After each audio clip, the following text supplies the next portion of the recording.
حضرت علی رضی اللہ تعالی عنہ صحابی رسول بھی ہے اور اہل بیت سے بھی آپ کا تعلق ہے۔ رسول اللہ صلی اللہ علیہ وسلم کے چچا زاد بھائی بھی ہے اور آپ کے داماد بھی ہیں، اور وہ حضرات جنہوں نے سب سے پہلے اسلام قبول کیا ہے، تو بچوں میں سب سے پہلے حضرت علی رضی اللہ تعالی عنہ نے اسلام کو قبول کیا ہے۔ کچھ باتیں حضرت علی رضی اللہ تعالیٰ عنہ کے فضائل سے متعلق آج آپ کے سامنے بیان کرنی ہے۔ بعض لوگ یہ سمجھتے ہیں کہ ہم حضرت علی رضی اللہ تعالیٰ عنہ سے محبت نہیں کرتے، بلکہ بعض تو یوں بھی کہہ دیتے ہیں ہمیں کہ تم حضرت علی سے بغض رکھتے ہو۔ حالانکہ اللہ کے رسول کا فرمان ہے، اے علی آپ سے محبت نہیں کرے گا مگر مومن آدمی، آپ سے بغض نہیں رکھے گا مگر منافق آدمی۔ جو مومن ہوگا وہ علی سے محبت ضرور کرے گا، جو منافق ہوگا وہ علی سے بغض ضرور کرے گا۔ تو ہم مومن ہیں، مسلمان ہیں، اس لیے ہم حضرت علی سے محبت کرتے ہیں اور علی سے سچی محبت کے دعوے دار ہیں۔ حضرت علی رضی اللہ تعالیٰ عنہ کی شان کے اندر معمولی سی توہین، بے ادبی اور گستاخی کو برداشت نہیں کرتے۔ اگر ابو بکر صدیق رضی اللہ تعالیٰ عنہ ہماری ایک آنکھ کا نور ہے تو علی ہمارے دوسری آنکھ کا نور ہے۔ اگر حضرت ابو بکر صدیق رضی اللہ تعالیٰ عنہ وہ ہم ان سے محبت کرتے ہیں تو ہم حیدر کرار سے بھی محبت کرتے ہیں۔ ہم دونوں کے اندر آپس میں تقابل نہیں کرتے ہیں، دونوں کا آپس میں ایک دوسرے کے ساتھ مقابلہ نہیں کرتے۔ ایسا نہیں کہ حضرت ابو بکر صدیق رضی اللہ تعالیٰ عنہ کی شان بیان کرتے ہیں، علی کی توہین اور تنقیص کرتے ہیں، ایسا نہیں ہے۔ جتنی محبت ابو بکر صدیق رضی اللہ تعالیٰ عنہ سے کرتے ہیں، جتنی محبت حضرت عمر سے کرتے ہیں، اتنی ہی محبت ہم حیدر کرار سے بھی کرتے ہیں۔ اگر ابو بکر صدیق اور عمر فاروق رضی اللہ تعالی عنہم کی شان کے اندر گستاخی کرنے کو ہم ایمان کے لیے مضر سمجھتے ہیں، تو حضرت علی کی توہین کو بھی ہم ایمان کے لیے مضر سمجھتے ہیں۔ اگر ابو بکر صدیق کی گستاخی کرنے کی وجہ سے ایمان کے اندر خرابی آتی ہے، تو حضرت علی رضی اللہ تعالی عنہ کی گستاخی کرنے کی وجہ سے بھی ایمان کے اندر خرابی آتی ہے۔ ابو بکر صدیق رضی اللہ تعالیٰ عنہ کی توہین کی وجہ سے ایمان جانے کا خطرہ ہوتا ہے، تو علی رضی اللہ تعالیٰ عنہ کے ساتھ نفرت کی وجہ سے، ان کے ساتھ گستاخی اور ان کی توہین کی وجہ سے بھی ایمان کے جانے کا خطرہ ہوتا ہے۔ ہم مقابلہ نہیں کرتے دونوں کا کہ علی جو ہے وہ ان کا کیا مقام ہے، ابو بکر صدیق رضی اللہ تعالیٰ عنہ کا کیا مقام ہے، اس طور پہ کہ ایک کے مقام کو بیان کرتے کرتے دوسرے کی توہین کر بیٹھیں، یا دوسرے کے مقام کو بیان کرتے کرتے پہلے کی توہین کر بیٹھیں۔ ہم ایسا نہیں کرتے۔ ہم حضرت ابو بکر صدیق سے بھی محبت کرتے ہیں، عمر سے بھی محبت کرتے ہیں، ہم حضرت علی رضی اللہ تعالیٰ عنہ سے بھی محبت کرتے ہیں۔ اگر ایک طرف حضرت عمر کے مقام کو بیان کرتے ہیں تو دوسری طرف حضرت حسین کے مرتبہ اور ان کے مقام کو بھی بیان کرتے ہیں۔ ایک طرف حضرت صدیق کا مقام ہے تو دوسری طرف حیدر کرار کا بھی مقام ہے۔ یہ جو حدیث آپ نے سنی ہے حضرت علی رضی اللہ تعالیٰ عنہ کی فضیلت کے بارے میں، کہ پیغمبر علیہ الصلاۃ والسلام نے حضرت علی رضی اللہ تعالیٰ عنہ سے فرمایا، من کنت مولاہ فعلی مولاہ، میں اللہ کا رسول جس کا مولا ہوں، علی بھی اس کا مولا ہے۔ اس حدیث کی سند کے اوپر کوئی گفتگو نہیں کر رہا، صرف اس کے الفاظ پر گفتگو کرنا چاہتا ہوں۔ اللہ کے رسول نے کیا فرمایا؟ من کنت مولاہ فعلی مولاہ، یا من کنت مولاہ فہذا علی مولاہ، میں جس کا مولا ہوں علی بھی اس کا مولا ہے۔ اس حدیث کی روشنی میں حضرت علی رضی اللہ تعالیٰ عنہ کو مولا علی کہا جاتا ہے۔ مولا علی کہنا بالکل درست ہے، اس میں کوئی خرابی نہیں، لیکن یہ ایک بات سمجھ لیجئے کہ مولا کا معنی کیا ہے۔ اگر آپ مولا کا معنی یہ سمجھتے ہیں کہ علی مولا ہے، وہ آپ کی مشکلیں حل کر دے گا، وہ آپ کی بگڑیاں جو ہے وہ بنائے گا، وہ آپ کو اولاد دے گا، آپ کو روزیاں دے گا، تو مولا کا اس حدیث میں یہاں پر یہ معنی مراد نہیں ہے۔ لغت کی کتاب آپ دیکھ لیجئے، مولا کے آپ کو بہت معنی ملیں گے۔ آقا کے معنی میں ہے، غلام کے معنی میں ہے، مولا جو ہے محبوب کے معنی میں ہے، مولا محبت کرنے والے کے معنی میں ہے، مولا دوست کے معنی میں ہے۔ تو مولا کے تو بہت سارے معنی آتے ہیں۔ یہ کہنا کہ اس حدیث میں اللہ کے رسول نے حضرت علی کو مولا فرمایا ہے، تو لہٰذا اس سے حضرت علی رضی اللہ تعالیٰ عنہ کی خلافت بلا فصل ثابت ہوتی ہے، کہیں اس حدیث میں اس بات کی طرف اشارہ نہیں۔ یہ اگر سمجھ لیا جائے کہ اس حدیث سے یہ معلوم ہوتا ہے ان الفاظ سے کہ حضرت علی رضی اللہ تعالیٰ عنہ اولاد بھی دیتے ہیں، حضرت علی رضی اللہ تعالیٰ عنہ انسان کی مشکلیں بھی حل کرتے ہیں، حضرت علی رضی اللہ تعالیٰ عنہ انسان کی غیبانہ مدد بھی کرتے ہیں، تو یہ معنی اس سے کہیں سمجھ میں نہیں آتا۔ پھر سمجھ میں نہیں آتا، لوگ حضرت علی کو تو مولا کہتے ہیں، مولا علی، لیکن اس حدیث میں اللہ کے رسول نے اپنی طرف بھی نسبت کرتے ہوئے مولا کا لفظ استعمال کیا۔ فرمایا من کنت مولاہ فعلی مولا، میں جس کا مولا ہوں علی بھی اس کا مولا ہے۔ لیکن بہت کم ہی آپ نے کسی کو سنا ہوگا جو رسول اللہ صلی اللہ علیہ وسلم کو مولا کہتا ہوں۔ مولا رسول اللہ صلی اللہ علیہ وسلم لوگ نہیں کہتے ہیں، بس لوگوں نے مولا کا لفظ علی کے ساتھ خاص کر دیا۔ حالانکہ مولا سردار کو بھی کہتے ہیں، محبوب کو بھی کہتے ہیں، محب کو بھی کہتے ہیں، دوست کو بھی کہتے ہیں۔ آپ مسجد کے امام کو مولا کہتے ہیں، آپ عالم کو مولا کہتے ہیں، آپ کہتے ہیں مولانا، مولایا، تو مولانا کا معنی ہے ہمارے دوست، ہمارے محبوب، ہمارے سردار۔ حضرت علی رضی اللہ تعالیٰ عنہ کو اگر مولا اس معنی کے اندر کہا جائے تو بالکل درست ہے، لیکن اس معنی کے اندر صرف علی رضی اللہ تعالیٰ عنہ مولا نہیں، بہت سارے مولا ہیں۔ صرف اللہ کے رسول نے لوگوں کو یہ بتانا تھا کہ علی سے بغض نہیں رکھنا، علی سے محبت کرنی ہے، یہ بات سمجھانی تھی۔ لوگوں کو یہ بتانا تھا کہ اگر میں تمہارا محبوب ہوں تو علی بھی تمہارا محبوب ہے، مجھ سے محبت کرتے ہو تو علی سے بھی محبت کرو، مجھے اپنا مولا مانتے ہو تو علی کو بھی اپنا مولا مانو، مجھے اپنا سردار مانتے ہو تو اب علی کو بھی اپنا سردار مانو۔ یہ تو حضرت علی کی محبت صرف بتانی تھی کہ حضرت علی سے محبت کرنی ہے، ان سے بغض نہیں رکھنا، ان سے نفرت نہیں کرنی، اس لیے اللہ کے رسول نے یہ بات ارشاد فرمائی۔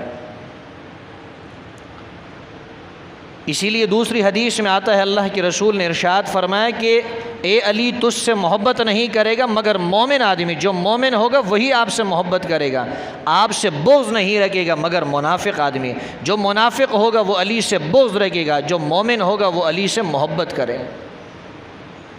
بعض لوگ کہتے ہیں کہ یہ جو اہل سنت والجماعت ہے یہ اپنی مسجدوں میں علی کا نام سننا برداشت نہیں کرتے ہیں۔ آپ دیکھ لیجئے حضرت علی کا نام لکھا ہوا ہے، ابو بکر کا نام ہے، عمر کا نام ہے، عثمان کا نام ہے، علی کا نام، چاروں نام لکھے ہوئے ہیں، چاروں خلفاء کے نام لکھے ہوئے ہیں۔ علی کے اوپر ہم ان کی فضیلت بیان کر رہے ہیں، کوئی اس کو برا محسوس نہیں کرتا۔ حضرت علی وہ بھی ہم ان کو اپنے ایمان کا حصہ سمجھتے ہیں۔ حضرت علی رضی اللہ تعالیٰ عنہ صرف یہ نہیں کہ وہ اہل بیت سے ہیں اس لیے ان کے فضائل ہیں، حضرت علی کا اصل مقام یہ ہے کہ وہ نبی کے صحابی ہیں، انہوں نے نبی کا کلمہ پڑھا ہے، انہوں نے نبی کے ساتھ جہاد کیا ہے، انہوں نے نبی کی خدمت کی ہے، انہوں نے نبی کے ساتھ محبت کا اظہار کیا ہے اور نیک اعمال کیے ہیں، نبی سے علوم حاصل کیے ہیں، اس لیے حضرت علی رضی اللہ تعالیٰ عنہ کا بہت بلند مقام ہے۔ ایک مرتبہ جب رسول اللہ صلی اللہ علیہ وسلم کسی غزوے میں تشریف لے جا رہے تھے تو اللہ کے رسول نے ایک صحابی کو حکم دیا کہ آپ مدینے کے اندر میری جگہ میرے نائب بن جائیے۔ دوسرے صحابی ابن عرفہ ان کو اللہ کے رسول نے کوتوال بنایا، ایک صحابی کو صوبہ دار بنایا، دوسرے صحابی کو کوتوال بنایا، اور تیسرے صحابی جن کا نام ہے عبداللہ ابن ام مکتوم رضی اللہ تعالیٰ عنہ، نابینا صحابی ہے، اللہ کے رسول نے فرمایا کہ آپ نے میرے مصلی پہ کھڑے ہو کے میری جگہ نمازیں پڑھانی ہیں، اور حضرت علی رضی اللہ تعالیٰ عنہ سے فرمایا اے علی آپ نے میرے گھر والوں کی دیکھ بھال کرنی ہے، میرے اہل و عیال کی دیکھ بھال کرنی ہے، ان کی خبر گیری کرنی ہے، ان کی حفاظت کرنی ہے۔ تو حضرت علی رضی اللہ تعالیٰ عنہ نے اللہ کے رسول سے شکوہ کیا، شکایت کی، کہنے لگے اللہ کے رسول آپ مجھے خواتین کے اندر، مجھے عورتوں کے اندر چھوڑ کے جا رہے ہیں۔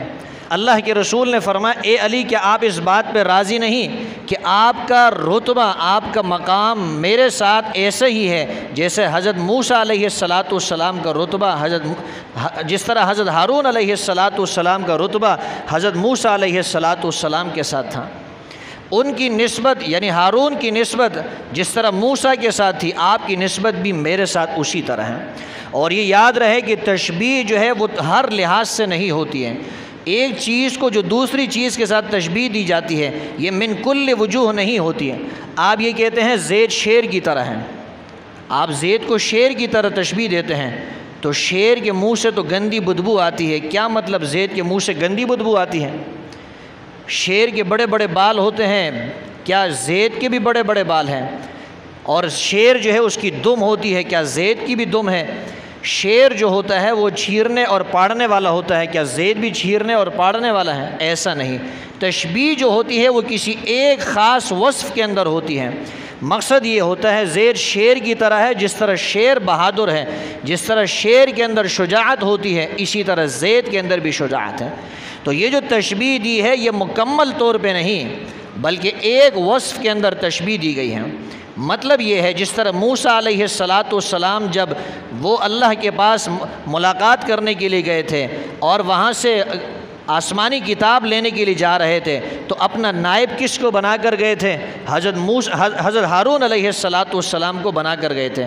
جس طرح موسیٰ علیہ السلام کو حضرت ہارون پر اعتماد تھا، اللہ کے رسول نے یہ بات بتا دی اے علی مجھے آپ پہ اعتماد ہے، مجھے آپ پہ اطمینان ہے، اسی لیے اپنے گھر والوں کی خبر گیری کے لیے آپ کو چھوڑ کے جا رہا ہوں۔ انسان اپنے گھر والوں کی حفاظت کے لیے، خبر گیری کے لیے اسی آدمی کو چھوڑ کے جاتا ہے جس پہ اعتماد زیادہ ہوتا ہے، جس پہ اطمینان زیادہ ہوتا ہے۔ ہم مانتے ہیں کہ اس حدیث سے حضرت علی کا مقام ظاہر ہوتا ہے، حضرت علی کی فضیلت معلوم ہوتی ہے اور اللہ کے رسول کا اطمینان اور اعتماد معلوم ہوتا ہے، لیکن اس سے یہ کہیں ثابت نہیں ہوتا کہ حضرت علی رضی اللہ تعالیٰ عنہ خلیفہ بلا فصل ہے۔ خلافت کے مسئلے کو قطعی اگر مانا جاتا ہے تو اس کے لیے دلیل بھی قطعی ہونی چاہیے، جو قطعی الثبوت بھی ہو، قطعی الدلالت بھی ہو۔ مانا کہ حضرت علی رضی اللہ تعالیٰ عنہ کے فضائل ہیں، لیکن فضائل اتنے ہی ہیں جتنے اللہ کے رسول نے بیان کیے ہیں۔ خلافت اس طرح ثابت نہیں ہوتی، خلافت ثابت کرنی ہے میں آپ کو بتاتا ہوں، خلافت یوں ثابت ہوتی ہے، اللہ کے رسول نے فرمایا مرو ابا بکر فلیصلی بالناس، ابو بکر کو حکم دو کہ وہ میرے مصلی پہ کھڑے ہو کے لوگوں کو نمازیں پڑھائیں۔ اللہ کے رسول کی موجودگی کے اندر حضرت ابو بکر صدیق رضی اللہ تعالیٰ عنہ نے آپ کے مصلی پہ کھڑے ہو کے نمازیں پڑھائی۔ آپ نے اس بات کا اشارہ کر دیا کہ اگر میرے بعد کوئی خلیفہ بنے گا وہ حضرت ابو بکر صدیق رضی اللہ تعالیٰ عنہ بنیں گے۔ خیبر کے موقع پر ایک قلعہ ایسا بھی تھا، خیبر کی زمین کے اندر، خیبر کے علاقے میں ایک قلعہ ایسا تھا کہ جو فتح نہیں ہو رہا تھا، وہ علاقہ فتح نہیں ہو رہا تھا، تو رسول اللہ صلی اللہ علیہ وسلم نے ارشاد فرمایا کہ کل میں یہ نشان اور یہ جھنڈا اس آدمی کے ہاتھ میں دوں گا جس سے اللہ اور اس کے رسول محبت کرتے ہیں۔ ہر ایک آدمی پوری رات یہ سوچتا رہا کہ یہ آدمی کون ہوگا، ہر ایک آدمی کی یہ خواہش تھی کہ یہ جھنڈا کل مجھے ملے، یہ نشان مجھے ملے۔ جب صبح ہوئی اللہ کے رسول نے حضرت علی رضی اللہ تعالیٰ عنہ کو بلایا اور حضرت علی رضی اللہ تعالیٰ عنہ کو فرمایا کہ یہ نشان آج میں نے آج آپ کو دینا ہے، آپ نے اس قلعے کو فتح کرنا ہے۔ حضرت علی نے فرمایا اللہ کے رسول میری آنکھ کے اندر تکلیف ہے۔ اللہ کے رسول نے لعاب دہن مبارک اس پر لگایا اور وہ آنکھ بالکل ٹھیک ہو گئی، اور اللہ تعالیٰ نے حضرت علی رضی اللہ تعالیٰ عنہ کے ہاتھ پر اس قلعے کو فتح کیا۔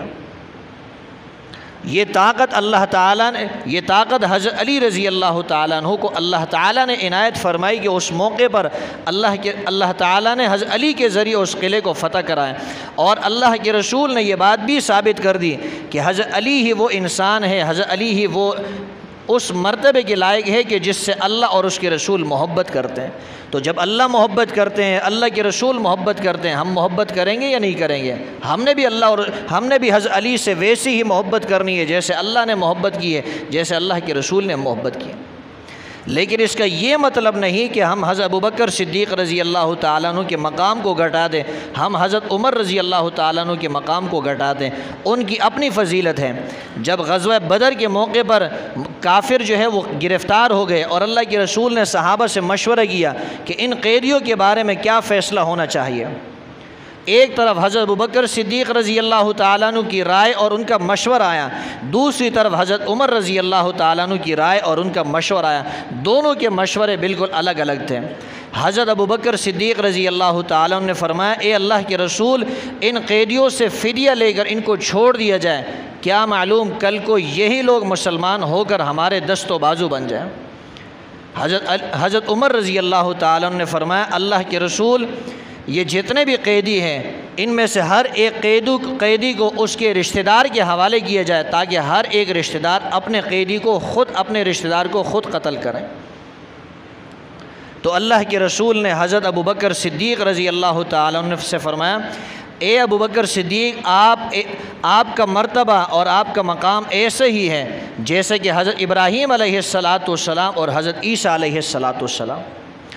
سورہ ابراہیم میں ہے کہ اللہ تعالیٰ نے ارشاد فرماتے ہیں کہ ابراہیم علیہ السلام نے ارشاد فرمایا، فَمَن تَبِعَنِي فَإِنَّهُ مِنِّي وَمَنْ عَصَانِي فَإِنَّكَ غَفُورٌ رَحِيمٌ۔ اے اللہ، ان نافرمان بندوں میں سے، ان کافروں میں سے اگر کوئی میری پیروی کرے، اے اللہ وہ مجھ سے ہے، وہ میرا بندہ ہے، وہ میرا صحابی ہے۔ وَمَنْ عَصَانِي فَإِنَّكَ غَفُورٌ رَحِيمٌ، اور اگر کوئی میری نافرمانی کرتا ہے، اے اللہ تو بہت ہی غفور الرحیم ہے، تو بخشنے والا ہے۔ مقصد اس بات کی طرف اشارہ تھا، اے اللہ تو چاہے تو بخش سکتا ہے، تو چاہے تو معاف کر سکتا ہے۔ ابراہیم علیہ السلام نے ان کے لیے بد دعا نہیں فرمائی۔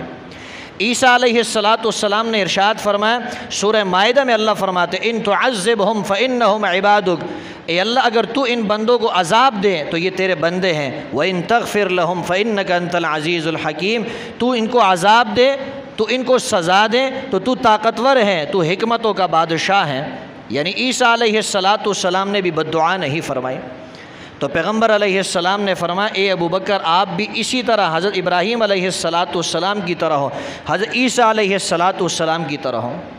اگر اس حدیث سے، جس حدیث میں اللہ کے رسول نے حضرت علی کو فرمایا آپ کا مقام ایسا ہے جس طرح حضرت ہارون کا مقام اور حضرت ہارون کی نسبت موسیٰ سے تھی، آپ کی نسبت میرے ساتھ ویسے ہی ہے، اگر اس سے علی کا مقام ثابت ہوتا ہے تو پھر اس حدیث سے بہت ہی زیادہ حضرت ابوبکر صدیق کا مقام ثابت ہوتا ہے۔ میں علی کی توہین نہیں کر رہا، علی میری جان ہے، علی میری آنکھوں کا سرمہ ہے، علی میری آنکھوں کا نور ہے، علی میرے سر کا تاج ہے، علی میرا محبوب ہے، علی میری کائنات ہے، علی میری دنیا ہے، علی میرا پھول ہے، علی میری خوشبو ہے، علی میری جان ہے، علی میری روح ہے، علی میرا سب کچھ ہے۔ اور حضرت عمر رضی اللہ تعالیٰ عنہ کو اللہ کے رسول نے کیا فرمایا؟ حضرت عمر سے فرمایا، اے عمر، آپ کی مثال نوح علیہ السلام اور موسیٰ علیہ السلام کی طرح ہے۔ موسیٰ علیہ السلام نے فرمایا، حضرت نوح علیہ السلام نے فرمایا، رب لا تذر علی الارض من الکافرین دیارا، اے پروردگار اس روئے زمین پر کافروں میں سے کسی بسنے والے کو مت چھوڑنا۔ اگر اے اللہ آپ نے ان کو چھوڑا تو یہ دوسرے بندوں کو بھی گمراہ کریں گے، تیرے جو دوسرے نیک بندے ان کو گمراہ کریں گے، ولا یلدوا الا فاجرا کفارا، اور ان سے جتنی اولاد پیدا ہوگی وہ سب بد کردار اور کافر ہوگی۔ اسی طرح موسیٰ علیہ السلام نے بھی بد دعا فرمائی، اے اللہ ربنا اطمس علی اموالہم واشدد علی قلوبہم، اے اللہ ان کے مالوں کو مٹا دے اور ان کے دلوں پہ مہر لگا دے، فلا یؤمنوا، تاکہ یہ ایمان نہ لا سکے، حتی یروا العذاب العلیم، تاکہ یہ درناک عذاب کو دیکھ لیں۔ تو اس حدیث کے اندر اللہ کے رسول نے حضرت ابوبکر صدیق رضی اللہ تعالیٰ عنہ کو تشبیہ کس کے ساتھ دی؟ حضرت ابراہیم علیہ السلام کے ساتھ، حضرت عیسیٰ علیہ السلام کے ساتھ، اور حضرت عمر رضی اللہ تعالیٰ عنہ کو تشبیہ کس کے ساتھ دی؟ حضرت موسیٰ علیہ السلام کے ساتھ، حضرت نوح علیہ السلام کے ساتھ۔ اس لیے میں عرض یہ کر رہا ہوں کہ ایک طرف ہماری ایک آنکھ کا نور ابوبکر صدیق ہے تو دوسری آنکھ کا نور حضرت علی ہے۔ ہم دونوں کو اپنے لیے ایمان کا معیار سمجھتے ہیں، دونوں اللہ کے رسول کے صحابی ہیں، دونوں کے اپنے اپنے مقام ہے، دونوں کی اپنی جگہ اپنی اپنی فضیلتیں ہیں۔ ہم کسی کی فضیلت کا انکار نہیں کرتے، ہم کسی کے ساتھ بغض نہیں کرتے، ہم صحابہ سے بھی محبت کرتے ہیں، اہل بیت سے بھی محبت کرتے ہیں۔